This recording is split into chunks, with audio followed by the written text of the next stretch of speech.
Welcome to Face2Face. This is a show about change and about what's next. It's a show that wants to ask questions, peel back the layers of our average everyday experience, and go beyond scratching the surface. We interview amazing people with incredible ideas and stories who have done wild, weird, and wonderful things. Remember that imagination shared creates collaboration, and collaboration creates community, and community inspires social change. I'm David Peck, and this is Face2Face.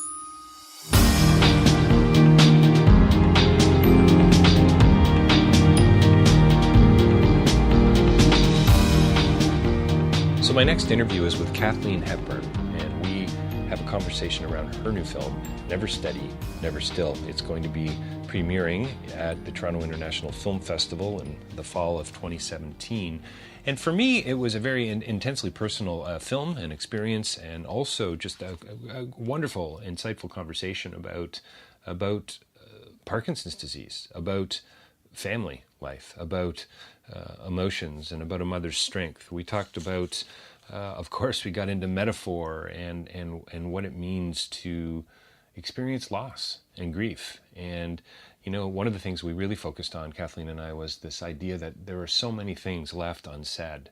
And we all have this fear, and we all have a specific voice, and we all have a richness of character. And what does that mean as we spend time together with others and with the people that we love? And as I said, it was intensely personal for me because this film, my dad suffered from Parkinson's disease for many, many years.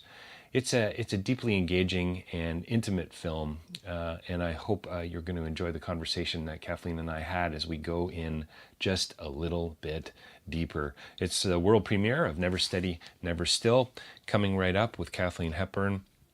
Don't forget davidpecklive.com for more information about my speaking and writing. Also face2facelive.ca for all of my interviews that I've been doing over the last few years, and now seemingly focusing more and more on the power of film and story towards thinking about social change. And of course, rabble.ca. Coming right up, Kathleen Hepburn, Never Steady, Never Still.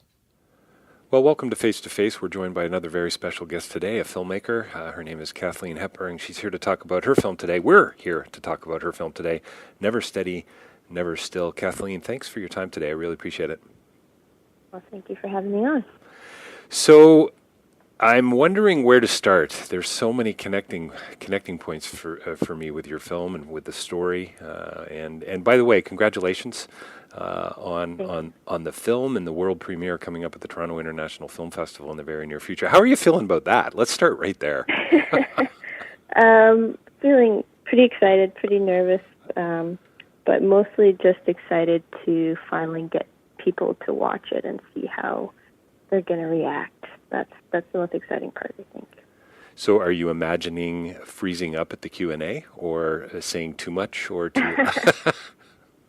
I don't think I'll freeze up. I just hope I don't break out crying. Right.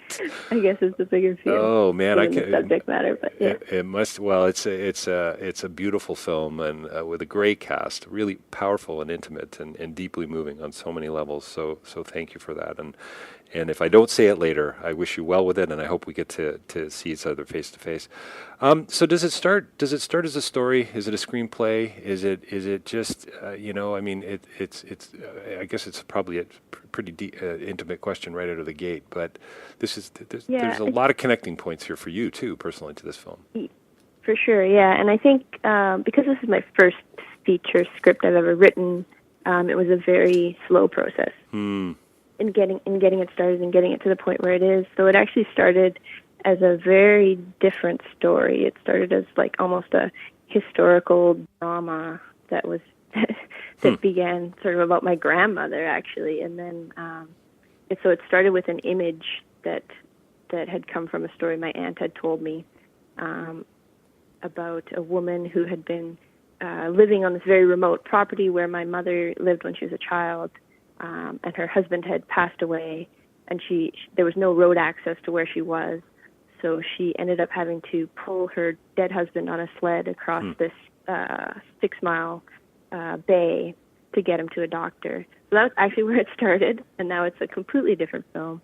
But that was the initial image that was just struck me as like the strength that we have in a situation like that, and like a woman's strength and a mother's strength, and it sort of went from there. Is that part of the reason why the lake? I'm assuming it's a lake. Is it a lake? Yes. Yeah, the lake plays so prominently in the film. Is it fair to say it's almost a character in the film? Yeah, I think that's definitely true to say. Yeah. I think landscape, particularly in BC, because it's so dramatic and it's such a vast province with so much just empty landscape, it feels like a very integral part of people's lives. Yeah. And is that for you? So I wasn't going to bring up landscape yet. I was definitely going to get to that, but we're on there now. Is that sort of I mean, this is a film about struggle. It's a film about fighting back. It's a film about loneliness, it seems to me, and relationships, and how we express ourselves, and maybe more importantly, how we don't express ourselves, and all those things that we don't say to one another, and we should say "I love you" more often, and all that kind of thing, you know. But is that why you chose the setting? I mean, it's very gray. I'm not sure I want to go there anytime soon. You know what I mean? Maybe for an overnight fishing trip. No, I think I chose that setting for two reasons. Well, one of it is because that's a very personal place for me, because that's where my family has property on this lake, Lake in Fort St. James. So I spent my summers there as a child. Right. So I have a very close personal connection to it. And it's actually gorgeous up there. I bet. We were shooting in the winter, so it didn't do it justice. But I think also, just that complicated relationship we have with landscape, when you're living in a place like that, where it's beautiful and it's like so peaceful and it's so part of who we are, and yet it can be very, very harsh. Right. And it can, cause harm. It can cause death. Yeah, that's definitely something I was thinking about. Paradox and contradiction. How can something so beautiful, so full of life, also, I guess, ultimately take life? Yeah. You start out pretty serious on a pretty serious note in the film, and I think, if you please remind me, the quote is something to the effect of, "My grandmother always told me that death is not cruel. Death is a gift from God." Yeah, it's actually my mother. My mother told me, but yeah, that's the right wording. Can you unpack that? Are you open to unpacking that a little bit? Sure. Yeah, I mean, I think where I was getting to with that was just the idea that death is part of life, the beautiful part of life. I recently met for another project that I'm working on with a death doula in Toronto, which is like a midwife for people who are dying. Oh, wow. Okay. Yeah, it's really fascinating. But she was talking about that, how like they're trying to promote the idea of like dying with grace and dying beautifully, and how we need to sort of change the way we think about death. So I think that's sort of the angle I was approaching. Yeah. Well, what's so interesting to me, and I don't know, and I've seen a few films now going into TIFF, and I've had a few interviews. There's a deeply, every year there seems to be a theme for me, and I don't know if that's my sort of intentionality as I pick the films or try to get interviews and so on, but there's a profound existential crisis in this film, it seems to me. There's death and anxiety, and was that intentional on your part to be kind of raising those questions, that this is life, this is kind of the way it is for a lot of people? I mean, even doesn't Jamie at one point in the film say, why does it have to be this hard? Yeah, and that's actually from a poem of a friend of mine, Matthew Henderson. That one little clip is part of his poem, where he talks about, if you're better than this place, why is this place so hard? Right. But yeah, I think for me, I'm really interested in what we can't say to each other, and why that is. Why the people that we're closest to are the ones that we have this barrier between.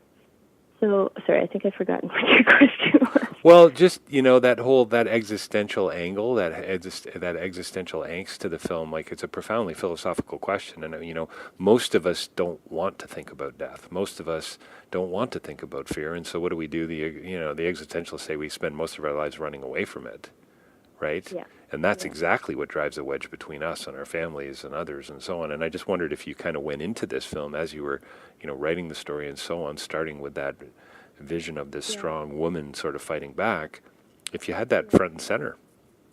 Well, I think I definitely was thinking about fear. I think fear is like a really interesting part of our lives, and almost the most interesting part of like writing is fear for me, because what are you most afraid of facing, and how do you find a way to face that with your work? So yeah, fear is definitely something that I'm very interested in. And is that a part of the reason why it took? You mentioned earlier that it was a long haul to get through the screenplay. Was it partially because it was new for you, but was it also that?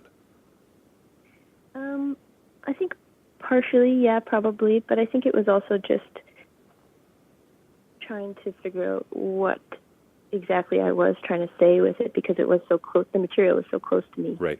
And so it took a long time before I could even, in the first draft, the son was a daughter, and things were a lot more close to my reality. And I think once I switched it to a son, I was able to fictionalize it. And then that's when things became clear for me as to what the central conflict was between the two characters. But fear was definitely a factor, I think, but more just trying to separate my own reality from this fictional world. It's a bigger challenge. How often did you have to make a decision to say, you know what, that's just not a detail I want to leave in? I'm getting the sense that the film is to some degree autobiographical, I suppose, as much as it can be when you're writing for others. Did you have to consciously make some of those decisions and say, you know what, I'm gonna save that for my autobiography when I write that in 27 years? Yeah, but I think it was more out of, is the audience going to be interested in this, rather than, because this is too much to share. It's more just like trying to keep a plot that was entertaining and engaging. Well, there's something really, to me, there's something so extraordinary about the ordinariness of the subject matter in your film. Does that make sense? Yeah, I mean, about a woman who has Parkinson's disease, this neurological disorder, the struggle, and as I mentioned before the tape was rolling, my dad diagnosed with the disease for many, many years, and so I had a firsthand insight to some degree, certainly nowhere near what my mother would have had, as a caregiver with my dad. But it's such a I don't know. Again, we're back to that sort of existential thing, that whole struggle about why do I even get out of bed in the morning? There's a great line when they're at the group, I guess the support group, where they're doing their exercises together and so on. And some lady, she's really quite angry, and she says, "Nothing happens when I try to take a step." Like it's such a marvelous line. How many of us are taking steps and still nothing's happening? Right. Yeah. Yeah. It's true. Yeah. Yeah, and I think like when you're dealing with chronic disease, like you're constantly asking that question of yourself. But if you don't take a step, then what else do? You just sit there. So you have to keep pushing forward every day. Is it about?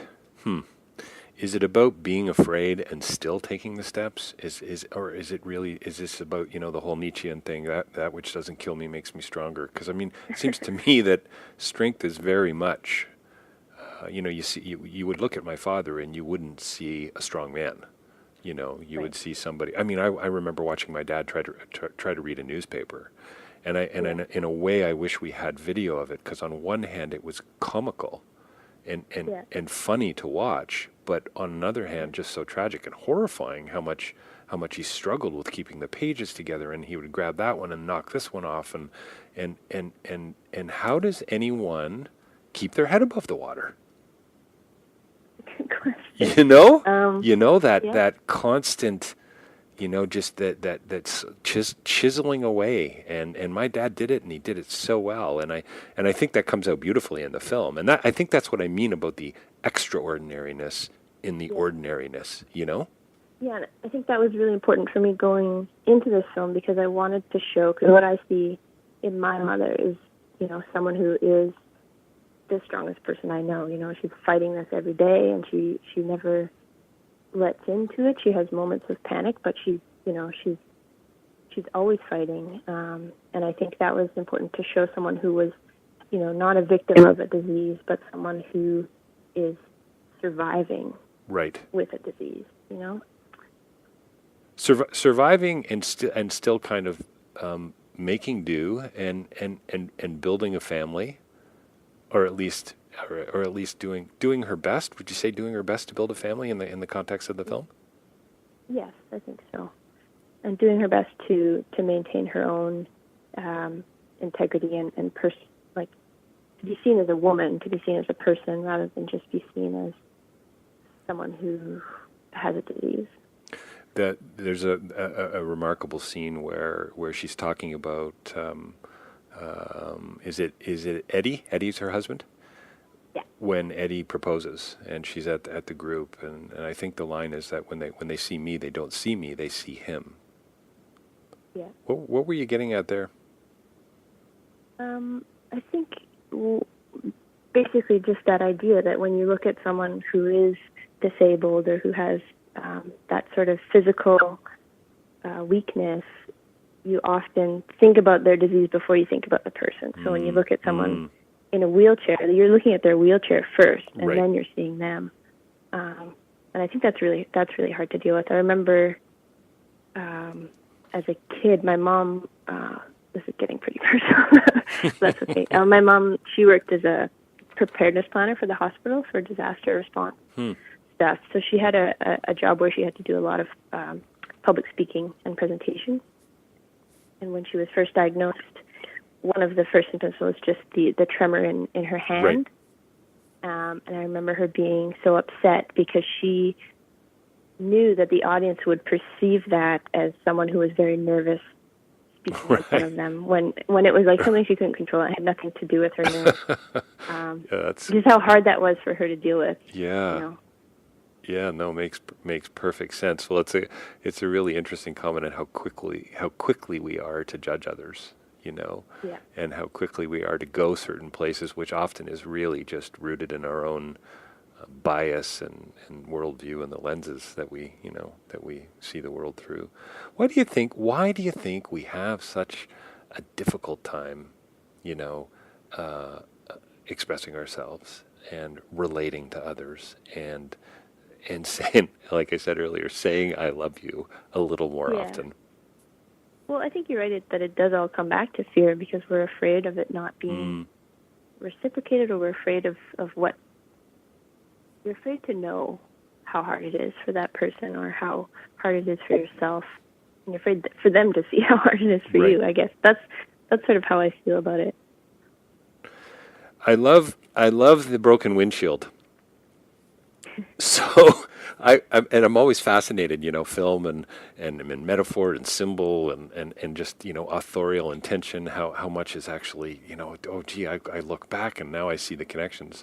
Was that, as you're writing that, do you think, okay, this is going to be great because we're going to have this conversation that's really intense, personal, life-giving, affirming, difficult conversation looking through a broken windshield? It's quite wonderful, by the way.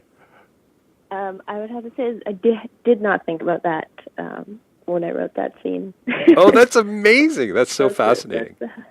Yeah, but it's just and I didn't see it, of course, when he's pulverizing the windshield until later, and it was just this lovely moment, because that's a pretty profound scene. That back and forth, the questions about our sexuality, about life, about what's next. It's really I laughed out loud. The broken windshield was just beautiful. So Christmas plays a bit of a role in the film. Yeah. A little town of Bethlehem playing in the grocery store, Merry Christmas at the end. Can you make a connection or two over there? I don't know if I've thought that one out too much. I guess I just wanted it to sort of symbolize family, a time when you're with your family, and sort of a new family that they come to by the end of the film. Like they need to rebalance their family dynamic and what that means. And then, of course, the young pregnant teenage girl. Yes. Giving birth to this new life, new hope, sort of thing. Yeah, I don't know if I went further than that. Yeah, well, I think, and for me, I think there's something so real about this. And I wrote down as I was, watching the film. I usually take quite a few notes, and I just wrote down kind of a day. I wrote, "This is life," and then I wrote, I think your film takes place over sort of a full year, doesn't it? Yeah. Yeah, this is a year in the lives of, and I wrote and I just put ... And aren't we back to that extraordinariness, that mystery and the wonder and the despair and just all that relational muddiness that we all seem to live, right? And I think that's what's so wonderful, wonderfully insightful about this story and about the film. Well, that's great to hear that I'm not the only one going through that.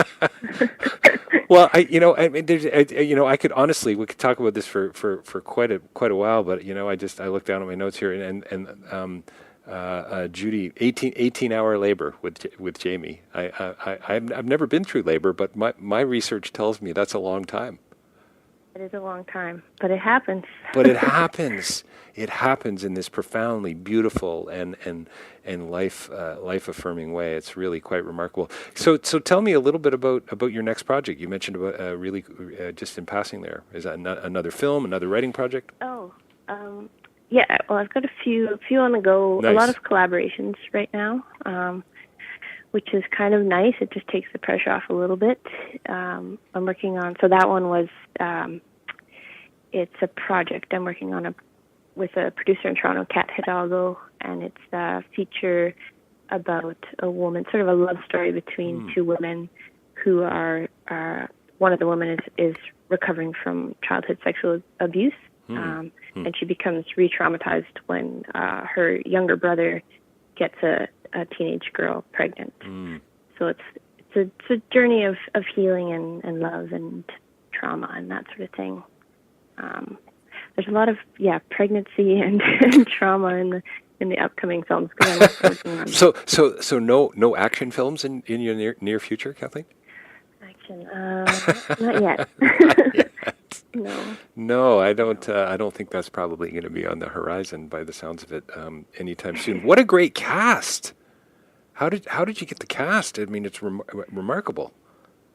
Yeah. Well, Shirley was our number one from the start. We'd sort of had an eye on her when we were just getting our funding together and everything. Nice. Approached her agent with a letter and the script and just crossed her fingers and she said yes. So that was wonderful. And then Theodore was our next get, I believe, and he was recommended by a casting director. And we just had it, he did a self-tape, and we brought him out to Vancouver, or he brought himself out to Vancouver, and did an audition for us, and he was just so great. We just knew on the spot for sure that he was the guy. And then Mary and Nicholas, they just, I think what I realized after we had shot the film and everything, and looking at all their cast, is one thing that they all have in common is they all have these very specific voices. And ways of speaking, and I think that's maybe what attracted me to most of them overall. Is just like the richness of character in their voices. Blue and Cardinal as well. Like there's just something so specific about all of them. So you were drawn to their. Do you mean when you say in their voices? Do you mean their voices as actors, or do you mean their actual voices, the tone, the sound, the style, or a bit of both? A bit of both. Yeah. I think. Like I really like to cast. I like to cast actors from what they're like when they're not acting a little bit. So I like to watch, like, I like to watch them when they're not acting. Interesting. And see how they sort of move and what they do, and that really helps me. Yeah, that's fascinating. Well, thanks so much for your time today. We've been talking to Kathleen Hepburn about her new film, Never Steady, Never Still, world premiering at the Toronto International Film Festival. It really is a powerful, intimate, and moving film. Kathleen, thanks so much for your time today.